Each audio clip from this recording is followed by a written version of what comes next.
Hey guys, and welcome to the channel. Thank you so much for tuning in. In today's video, I want to discuss 5 things I wish I did with my money in my 20s. Looking back, I think I would have definitely wanted to get a mortgage. That's the very first thing on my list, because I think a mortgage is so easy. It's cleaner, it's neater than getting a personal loan or maybe just saving.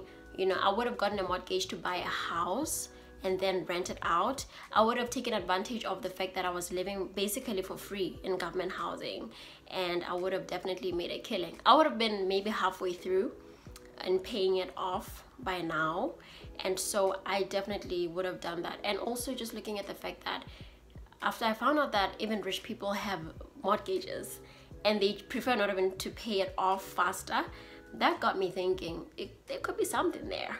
So I definitely would have done it, and I really encourage you, if you have the resources available to you, to consider this option. But of course, this is not professional financial advice. This is just my personal opinion and something that I have recently gotten into, and I wish I would have done it much earlier. The other thing that I would have done with my money back then was to invest in my financial education.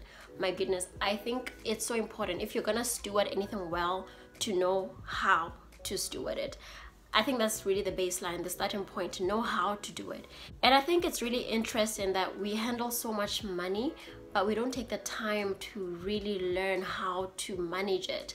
So I think that if you are to make any meaningful financial decision in your life and to make any real progress, you do need to invest in some kind of financial education. It could be in books or attending seminars or even taking short courses. In addition to getting financial education, I think that getting a financial advisor is a worthwhile consideration.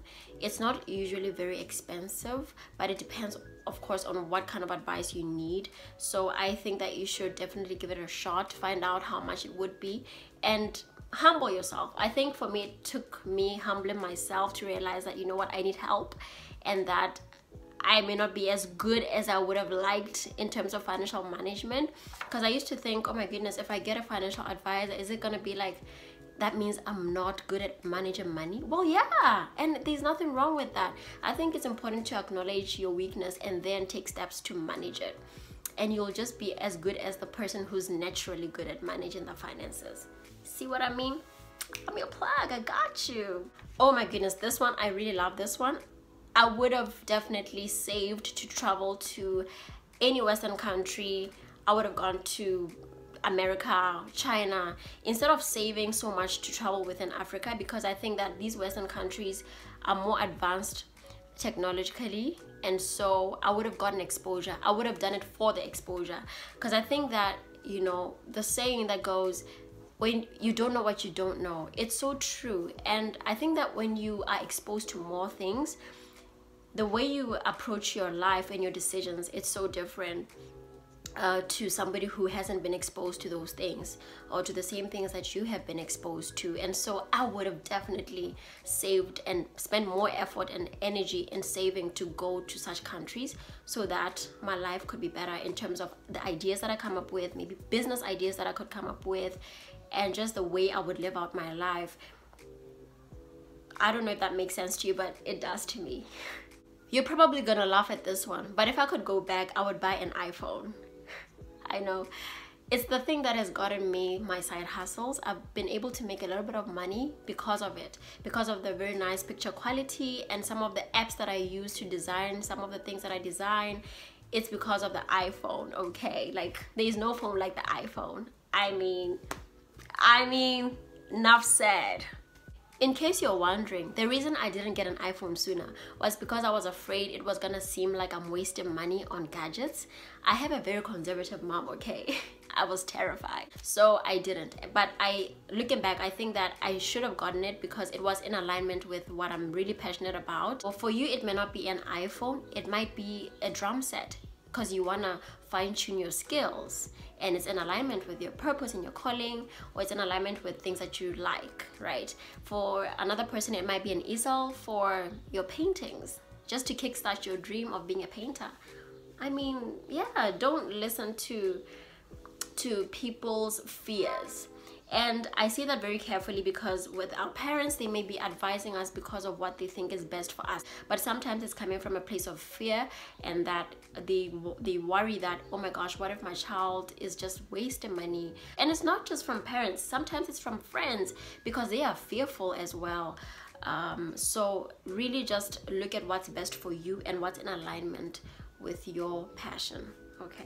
The last thing on my list is I would have probably done a short course in media studies or marketing or graphic design or even interior design, because somebody once said that, you know, there are always three things available to you: time, money, and knowledge. So you should use these two to make the other one. For example, if you have time and money, you should use that to get yourself knowledge. If you have knowledge and you have time, you should use it to make money. For example, a tutoring job, you have knowledge and then you have the time to go and tutor, so that you use that to make money, right? It's been the same with your day job. If you are working, it means you have knowledge and a skill, and you have the time, and you're using that to make money. I think it's a brilliant piece of advice. To wrap it up, I would say that getting financial education is the most important, because that really is the way that you can know how to maximize the money available to you at any point in time. I therefore recommend this book. I absolutely love this book. I could read it over and over again. It's really nice for giving a bit of light on financial management. Really cool book. I talked about it in my video that said 5 books that changed my life. It really did, business wise, and the ways that I view money. Really cool. To show you how good this book is, it said that you can save your way to wealth, but that usually takes so much time. You're only going to start enjoying the fruits of your wealth in your 70s, and you don't want that, right? So the best thing is to make more money, to make it so that you can enjoy the fruits of your wealth now. And that's why we're here. We're trying to create more channels of income, and that's what I highly advocate for, which is to find more streams of income through those side hustles, through those business ideas, brilliant business ideas. I'm all about that. I absolutely love it. If you like this video, please give it a thumbs up and tell me in the comments what you wish you would have done with your money in your 20s. Until next time, bye.